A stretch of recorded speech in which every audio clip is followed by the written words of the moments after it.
ঘটনাটা অনেকটা সিনেমার মতোই। ইসরায়েলি দখলদার বাহিনী বকরকে গ্রেপ্তার করেছিল, পরে যাবজ্জীবন কারাদণ্ডে দণ্ডিত করে। তখন আকরাম নিজের স্ত্রীকে তালাক দিয়েছিলেন, এই ভেবে যে স্ত্রী যেন সারা জীবন তার মুক্তির অপেক্ষায় থেকে জীবনটা নষ্ট না করেন।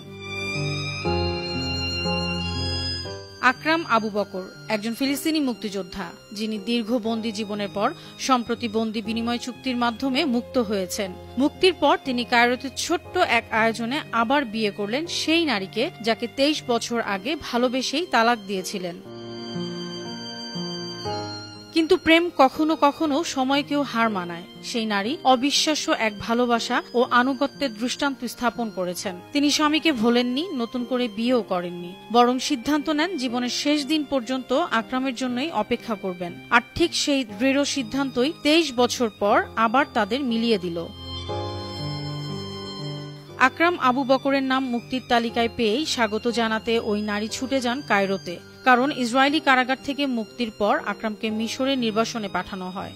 50 বছর বয়সী আকরাম কায়রোতে পা রেখেই দেখেন তার সেই বিশ্বস্ত স্ত্রী, যিনি তার জন্য অপেক্ষা করেছেন 23 বছর। সে গভীর প্রেম ও ভালোবাসার প্রতিদান হিসেবে তাকে বিয়ে করেন আবু বকর। অনুপম পুনর্মিলনের এই ঘটনাটি ফিলিস্তিনিদের আশা ও বিজয়ের প্রতীকে পরিণত হয়েছে।